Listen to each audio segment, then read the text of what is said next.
Hi friends, నేనండి PNR మీ అడిగిపెడను. చూడండి, బిక్కు పండ్లు చూడండి, అడిగి పోయి కోసుకొచ్చాము. చూడు, ఈ విధంగా మనం మగ్గేసుకోవాలి. పండ్లు కాయలు తెచ్చుకొని పచ్చికివి మగ్గేసుకొని ఆకులో పెట్టుకోవాలా. రేళాకులు మాగబెడితే మాగుతాయి పండ్లు. చూడండి, చూపిస్తా టేస్ట్ ఎలా ఉంటుందో. ఒత్తితే ప్లక్కమని చల్తాయి.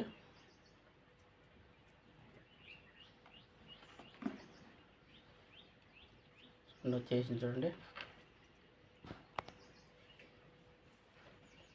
ఈ విధంగా ఉంటాయి.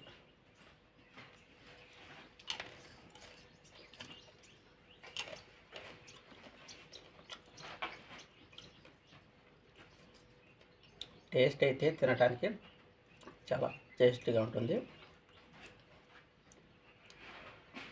సూపర్గా ఉంటుంది తినేదానికి.